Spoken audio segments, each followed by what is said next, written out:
Alors, on va choisir d'abord une carte, puis 3 cartes, puis 3 autres cartes.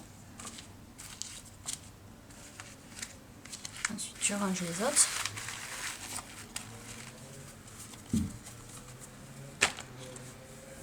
Et je garde la configuration.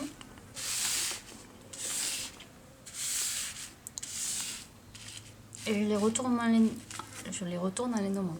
Donc là, c'est Dédale, Freyr,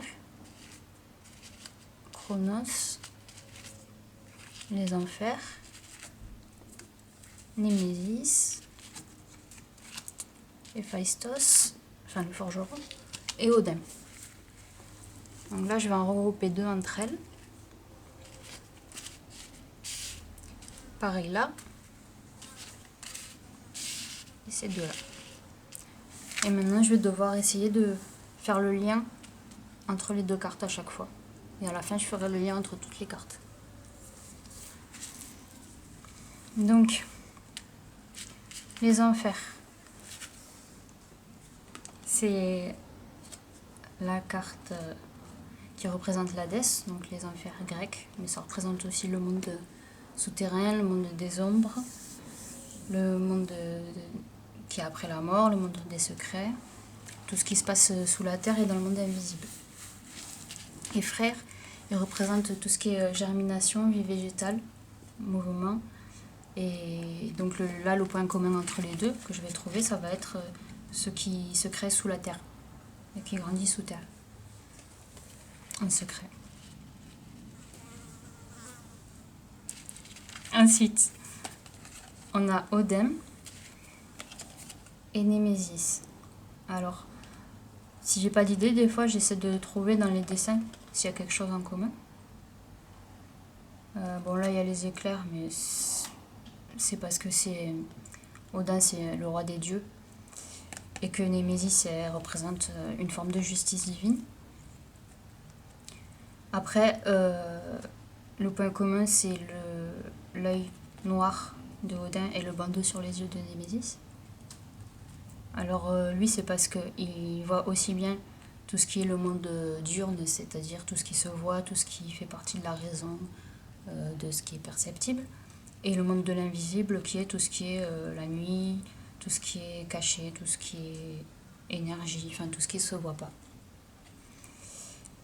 Et l'intuition et tout ça. Et Némésis, elle a un bandeau sur les yeux, parce qu'elle rend sa justice sans faire de différence entre riches, pauvres, princes, bergers, enfin voilà. Elle a puni les hommes qui font preuve d'hybris, de démesure.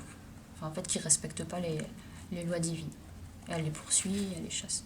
Donc il y a le rôle de justicier là qui est commun aux deux, et qui peuvent révéler les crimes cachés.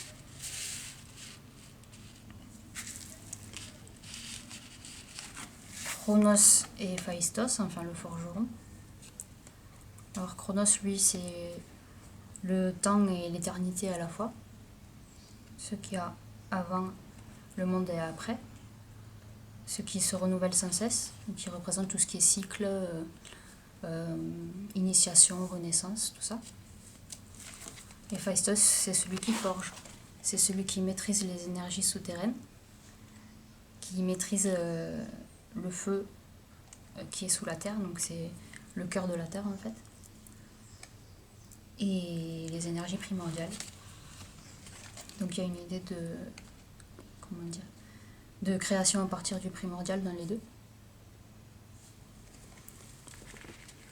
Et Dédale, en fait, il va me servir à lire tout le tirage, donc à trouver un sens qui puisse regrouper toutes les cartes du tirage.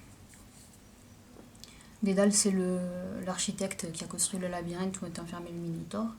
C'est celui qui a construit des ailes et dont le fils s'est tué en volant trop près du soleil. C'est un peu l'ingénieur rusé mais pas très très fiable, qui fait un peu des coups pendables, mais qui s'en tire presque toujours.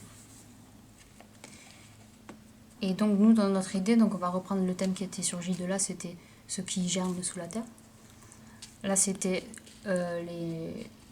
comment dire, les fautes cachées. Et là, l'énergie primordiale. Donc, comme Dédale, c'est le bâtisseur, on va pouvoir proposer comme interprétation de ce tirage-là qu'on pourrait réfléchir autour de, comment dire, d'extraire les énergies les plus profondes, les plus cachées, les plus surhumaines, et de les exprimer soit par des symboles, soit par des créations, par des constructions, pour en faire quelque chose de perceptible par la pensée humaine, par exemple. Et après, on peut finir le tirage par un petit conte, une petite histoire ou un petit chant qui reprend le thème qui vient d'être proposé.